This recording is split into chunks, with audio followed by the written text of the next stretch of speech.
समाजसेवी महिला तथा पुरुष दाजुभाइ आमा बुवा दिदीबहिनी र विद्यार्थी भाइ बहिनीहरू, म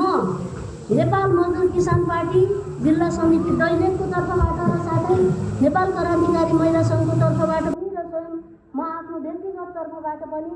यहाँहरूले आफ्नो अमूल्य समयलाई साथ लिएर यहाँ हाम्रो यो दैलेख जिल्लाको सम्मेलनलाई शोभायमान गरिदिनुको लागि आफ्नो समय खर्चिनु भएकोमा म हृदयदेखि यहाँहरूलाई धन्यवाद दिनु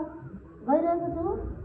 आगामी दिनहरूमा नेपाल मजदुर किसान पार्टीप्रति अझ जुझारु रूपले जनतालाई अँगालो हालेर लिनेर चेतनाको बिउ छर्ने युवा जनशक्तिहरू विचारकहरू जन्माउनेछ र बाटो बिराएकाहरूलाई पुनः आफ्नो पुरानो बाटोमा आउन प्रयास र सद्बुद्धि पलाओस् भन्ने म कामना पनि गर्दछु।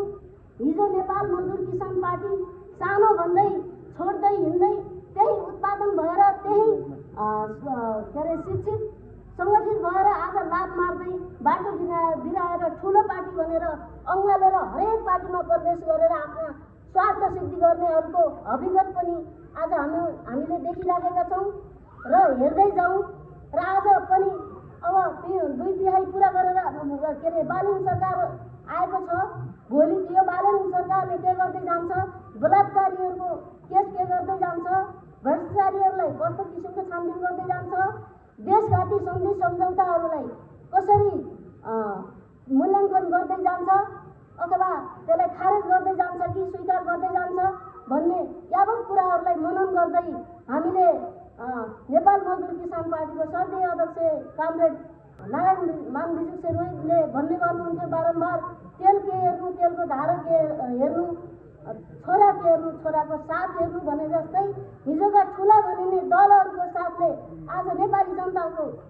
यो हृदय विदारकपूर्ण स्थिति बेहोर्नु परेको छ भने भोलि अहिले आउने सरकारले पनि के गर्दै जानेछ भन्ने कुरा सम्पूर्ण दिदीबहिनीहरूले र दाजुभाइहरूले हेर्दै र बग्दै जानुपर्ने कुराहरू छ र भन्दै म आफ्नो शुभकामना शब्द यही टुङ्ग्याउँछु। धन्यवाद।